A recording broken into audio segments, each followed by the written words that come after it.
ओम शांति।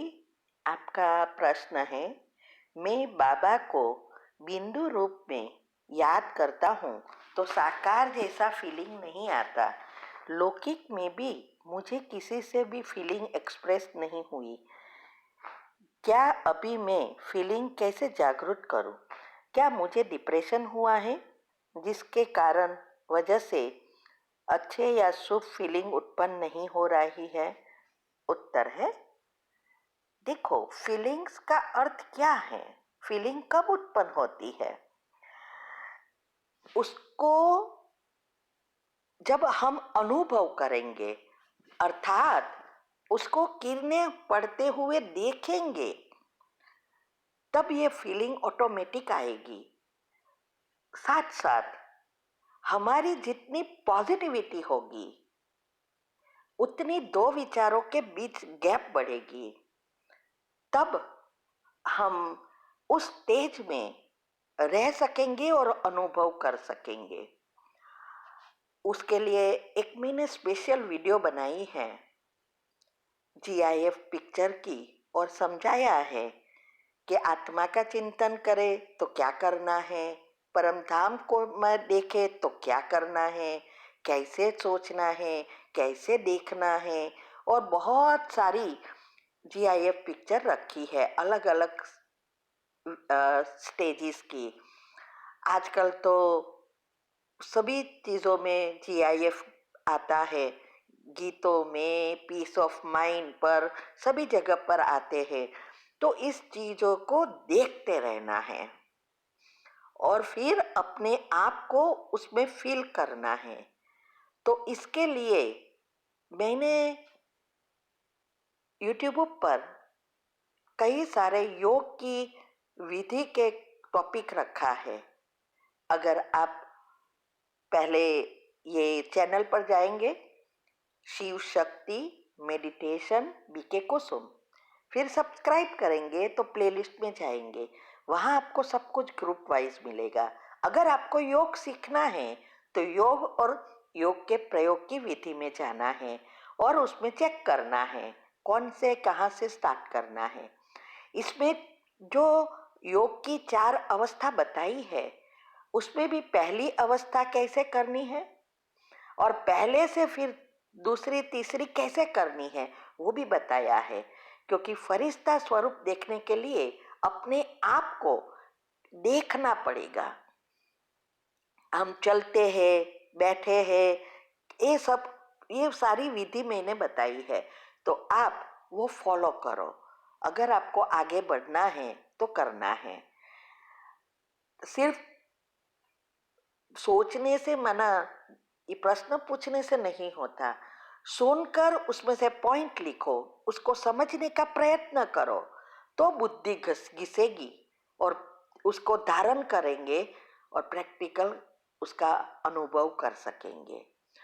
तो ये भी रखा है, साथ साथ ये GIF पिक्चर का भी रखा है। और तीव्र पुरुषार्थ ग्रुप में 15 ऑडियो आती है धारणाओं की, कि कैसे एक एक धारणा युक्ति युक्त योग युक्त करना है, तो वो भी करना है।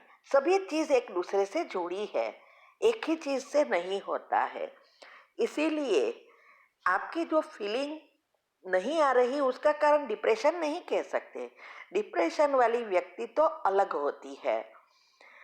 अगर आपका योग लगता है, आप पॉजिटिव सोच सकते हैं, तो डिप्रेशन कहाँ से आएगा? डिप्रेशन का अर्थ है नेगेटिव व्यर्थ से भरपूर होते जाते हैं। इससे हमारे रसायन ऐसे उत्पन्न होते हैं कि इससे हमें कहाँ भी हम स्टेबल नहीं रह सकते। अगर हम पॉजिटिव सोचते हैं तो डिप्रेशन की तो बात ही नहीं, क्योंकि उस अनुसार रसायन उत्पन्न होते हैं, सेल्स, हार्मोन सब काम करते हैं। इसीलिए पहली स्टेज ही यह है, मन को पॉजिटिव बनाना, चक्र के लेयर्स को नेगेटिव खत्म कर पॉजिटिव बनाना, प्रोटॉन बढ़ाना, बायोलॉजिकल क्लॉक सेट करना, स्लीप साइकिल सेट करना, DNA सब इससे एक दूसरे से जुड़ा है, सेट होता जाएगा और योग लगेगा। और जब योग लगेगा तो फिर विकर्म विनाश भी होंगे, आत्मा में शक्ति बढ़ेगी, इंद्रिया कंट्रोल में आएगी, सब एक दूसरे से जुड़ा है। तो जितनी आप विधि अपनाएंगे उतने सिद्धि को प्राप्त कर सकेंगे। शॉर्टकट करने जाएंगे तो गिर जाओगे।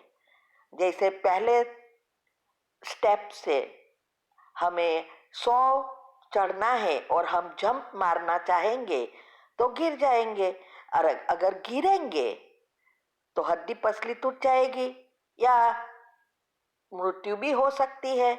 ऐसे ही ज्ञान में है।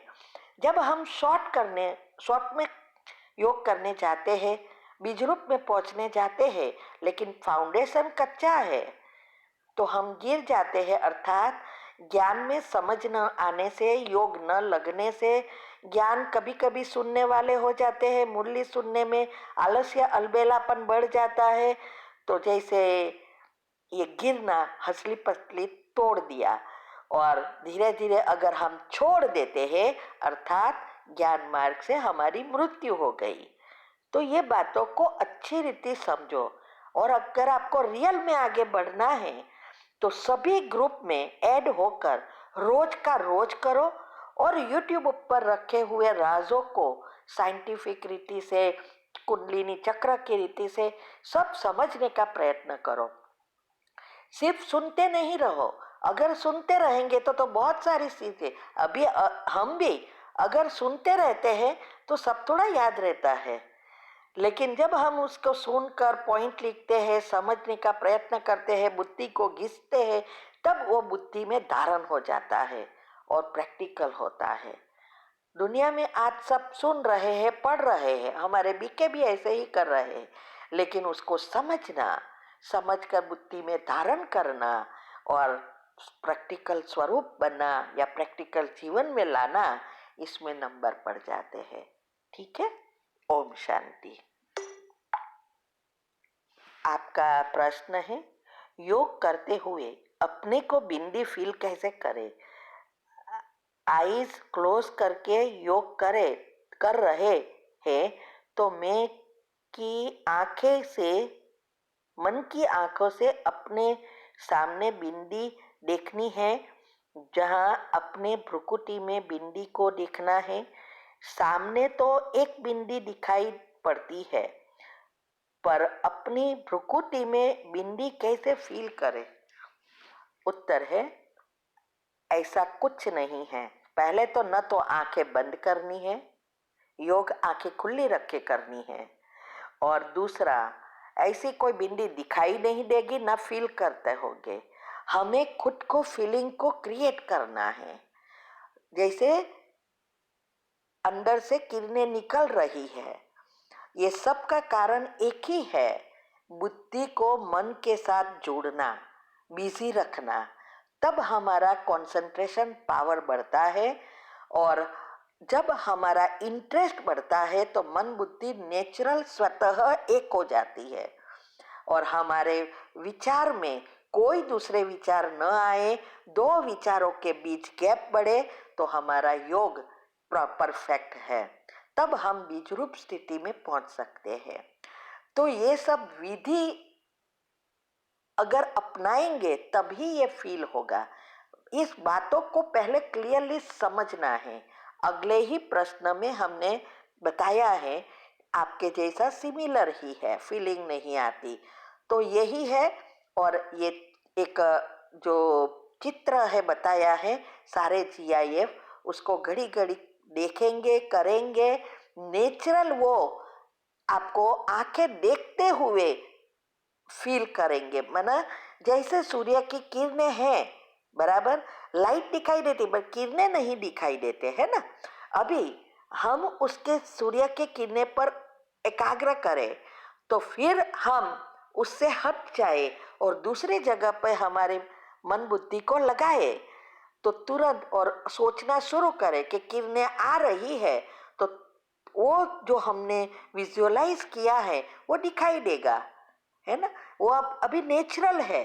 ऐसे ही ये चीजें अगर विधि अनुसार करेंगे तो सिर्फ उसकी फीलिंग होगी, वो कुछ दिखने वाली चीजें नहीं है। इसीलिए वो बातों को अच्छी रीति समझो, अनेक एंगल से समझने का प्रयत्न करेंगे, तब ये अवस्था बनेगी। तो अगला प्रश्न के उत्तर भी सुनो, ठीक है।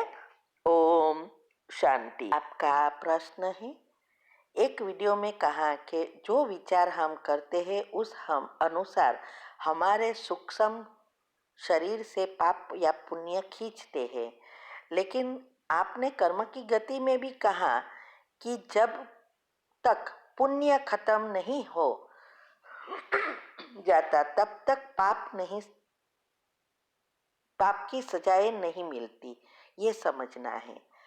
उत्तर है, देखो, पाप और पुण्य दोनों मिक्स में चलते हैं। हमने अच्छी रीति वो समझाया है एग्जाम्पल के साथ कि किसी के साथ उस समय हमारी एनर्जी और उनकी एनर्जी मिलती है, कर्म बाहर आते हैं और पाप और पुण्य दोनों इकट्ठे होते हैं, तब पुण्य यूज होता है, पाप पीछे हटता है। ऐसा नहीं कि सब पुण्य पहले खत्म हो जाए फिर पाप शुरू होए, नहीं, ये सारे सुख और दुख चलता रहता है। अगर सब सुख साथ में हो और एक साथ दुख हो तो फिर दुनिया चल ही नहीं सकती। इसीलिए मिक्स में चलते हैं। हाँ, सत्युग त्रेता की बात अलग है, इसीलिए कला नीचे उतरती है, सूक्ष्म पाप बनते हैं, लेकिन हमें भोगना नहीं होती, क्योंकि वहां हम पुण्य से इतने भरपूर होते हैं जो एक भी पाप कर्म नहीं होता है। इसीलिए आत्मा में भी शक्ति सबसे ज्यादा है। तो वहां पुण्य यूज करते करते हम जब खत्म हो जाती है, जब 8 कला शरीर और आत्मा दोनों की समान हो जाती है, शरीर की अर्थात 5 तत्व की, वो भी 8 कला होती है और आत्मा की 8 कला, तब कर्म की गति शुरू होती है। लेकिन द्वापर के बाद कौन कितना पाप और पुण्य साथ में चलता है, क्योंकि समय, स्थल, आत्मा ये सब इकट्ठे होते हैं तो कर्म का फल मिलता है। इसीलिए ये जो मैं कहती हूँ कि विचार जो चलाते हैं उस अनुसार एनर्जी इकट्ठी होती है, बाहर आती है, और उस जगह जैसे आप नफरत के विचार कर रहे हो तो इस प्रेम का जो चक्र है उसमें इकट्ठा होना शुरू होता है, बाहर आता है, और फिर उनसे जुड़े बीमारियों, क्योंकि हर एक सेल्स हमारे विचारों से बनते हैं, उस अनुसार रसायन बनते हैं, उस अनुसार क्रिया चलती है, तो उसके हिसाब से उस हार्ट की बीमारी शुरू होती है। तब पेट की नहीं होती या सिर की नहीं होती, अलग अलग चक्रों की अलग अलग एनर्जी उस विचारों से बाहर आती है। इसीलिए पाप और पुण्य दोनों साथ साथ चलते हैं। फिर से आप अच्छी रीति समझो इस कर्म की गुह्य गति के टॉपिक को, और उसको अपने ब्रेन को घिसो, साथ साथ ये कुंडलिनी चक्र, ये माइंड के हेल्थ एंड माइंड के टॉपिक, सेमिनार सब समझने का प्रयत्न करो, ठीक है। ओम शांति।